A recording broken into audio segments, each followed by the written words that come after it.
Too many days in the darkness without a glimpse of the light. Running tired and broken and scared, but I swear I'll never give up the fight. I see you broken and beat. Hey everybody! I just got back from helping my friends. Just over here on the mooring, there's a neighbor boat, Felicita. They were getting some work done, so they need to go over to the guest dock. So I helped them with tying up and getting their boat prepped, which is actually in this episode is where I'm going to be going as well. Here out in the mooring field, it's a little difficult to get work done because it's just too rolly and rocky. So it's sometimes best just to get a slip over at the guest dock, and then the tradespeople can work there in a little bit more calm environment. So in this episode, I'm going to be getting towed over there because, of course, my engine doesn't work. But it's part of the process, as we needed to get the engine out of the engine bay, and we wanted to try to do that in a more stable position. Plus, there's some other extra bits that are being added to the boat. So yeah.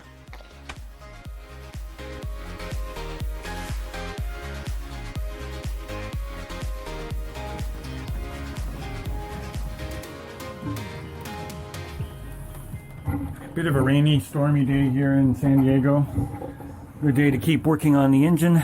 I've got most of the parts, actually all the parts as far as I know, that need to be removed, taken out. All of those parts are going to get taken off to a shop to get cleaned up and thoroughly flushed. I have the remainder of the engine. I went ahead and started labeling all the wiring so I know where the heck everything goes. And a typical rainy day project is just working on some stuff here indoors. It's kind of tough without a shop, but oh well. And then later I'll make some cookies. Just came to shore to drop off all these parts. The mechanic is kindly going to take them to a shop to be able to get completely refurbished. There's it looks like sand and things that are inside these ports. It's kind of crazy how dirty they are on the inside. Those are both the intake and the exhaust. Today I'm having Lost Pearl taken over to a transient dock. It's going to be the start of the engine removal process. I've got all the marine parts that I need to save for the new engine. There were 4 different heat exchangers. There was the transmission cooler, an oil cooler, a raw water heat exchanger, as well as the main coolant tank itself. All of those things are off now to get refurbished and completely rinsed and cleaned out. There was crud and stuff, of course, built up over many years in there, and then I'm just going to get towed over to a dock where it's going to be much more stable, not rocky like it is right now. So that way we can set up a hoisting rig inside the engine bay and get it lifted out. So I believe the plan right now, let me turn on that light here, will be to hoist up a rig inside here, lift it up, and then move it laterally here. And hopefully all that should work.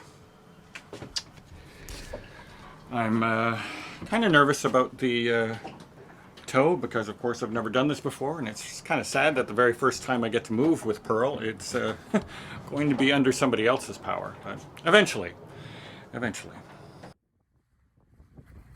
One of the people from Towboat US that came to move Pearl happened to be a friend of mine from Facebook, Dave. Lost Pearl is moored roughly here at the northeast corner of Shelter Island. The hotel that I stayed at the first few nights is also located here on Shelter Island. The guest dock is located at the southwest corner, which also happens to be right by the police dock. That's where I needed to go pick up my dinghy that first night. One of the projects for today is to install a halyard for a flag that can fly from the first spreader, which should be up there, but there isn't anything there on this boat, unfortunately.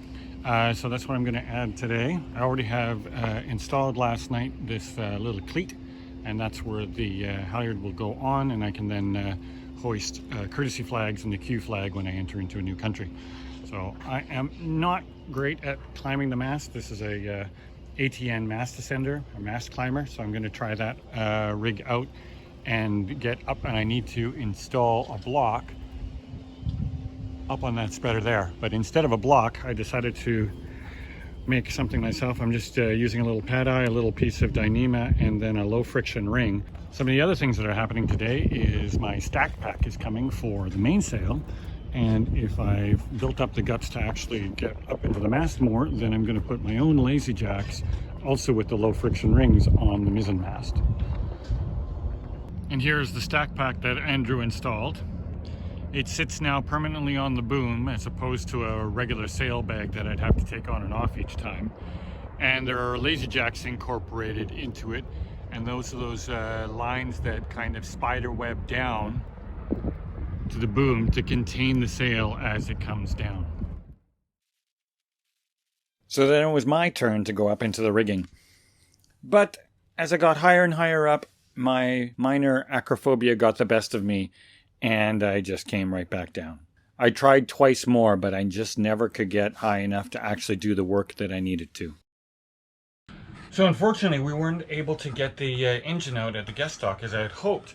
The equipment that I had planned, I'd kind of arranged with a boatyard. They were just going to loan us some equipment to hoist it out. Actually wouldn't fit. So while he was here, though, Mike the mechanic was able to... Mike the mechanic, that sounds like a good band from the 80s. Anyways, he was able to source some party, made a bunch of calls while he was here, and he can get some stuff, but unfortunately he's not able to get that till Monday, and I have to leave the guest dock on Saturday. So he's going to come out hopefully on Monday and then be able to get the engine removed. But it was still worthwhile coming to the guest dock because I had that stack pack put in. I got a bunch of cleaning done on the boat. I was able to use a lot of fresh water that they have there because they have water hookups. So I was able to clean the boat a lot and get a lot of other stuff done. Just unfortunately not the engine, which was kind of the main point of going there. Oh well, it'll be out soon enough. So despite horrible weather, Mike came out and was able to get the engine removed. He was only able to get the hoisting gear for the day, so we really needed to get it out on the Monday. It took a bit of experimentation to find a setup that worked, but we were able to get it hoisted up and slightly forward to remove it from the transmission, and then laterally to move it into the nav station area. Absolutely just drenched rain right now. I just dropped off the mechanic. He was kind enough to come out today, even though I'm out on the mooring ball again, and like I said, the weather's kind of sucky, but we got what we needed done, which is great, and we need to go back to the boat. Well, the engine is finally out, so it took a little bit of hoisting and wrangling. But as you can see now, the engine bay is empty. I can get down into the bottom of the bilge and start really cleaning things up, maybe do some painting as well, do some rewiring and get that set for the new engine. What we ended up doing was setting up a rail that went across from the nav station all the way through the other side here, and then up, and then had it braced on the bathtub. You can still see a couple of blocks of wood there. So there was a rail that spanned across the engine bay, and that's how we hoisted it up and then swung it over and got it down onto these blocks. So now I get things cleaned up and ready for the new one. So when starting to clean out the bilge at the very bottom here, there is the electric automatic bilge pump. So it definitely needs some cleaning up. It's on this stand. I have it taken out of the water at the moment. It's actually sunk down further below normally. So obviously got to clean all of that up and all the sludge down there and get it disposed of properly. One of the things that I removed was the manual emergency bilge pump.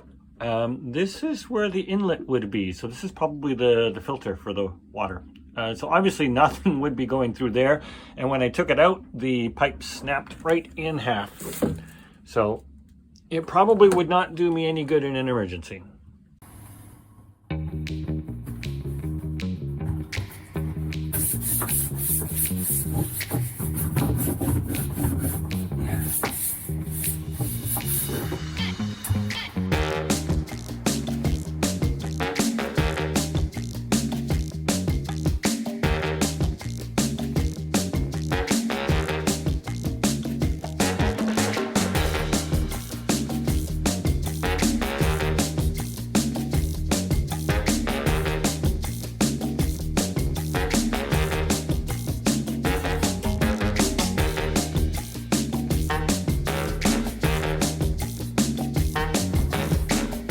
so I'll have better access down in here. I always start with so. As I have more access down here at the moment with no engine in place, I took the opportunity to kind of review the whole bilge pump system. It kind of had this little caddy here, which is kind of handy that I can pull it up even with the engine in place, and do some maintenance on them. I added another pump, so now I have double the pumping capacity, and I've also added a little bilge alarm. So if the water's coming in so fast, or if these two are not working, then I want to know about it, and that's when the alarm would kick in. So this new one we should kick in first, and then if the water is still rising, then this one with this little float switch will kick in after that. And if that one's still not keeping up, then the alarm will go off. And I definitely hope never to hear that sound.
I finished hooking up the wires. You can see the power is already on. Just have to finish mounting it.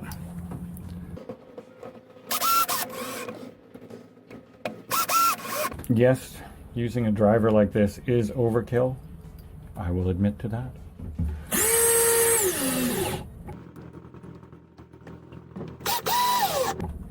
Okay, so that's all set and functioning. Now, of course, to test it, make sure that it actually is doing what it's supposed to do, I can artificially lift the little plunger on the unit itself.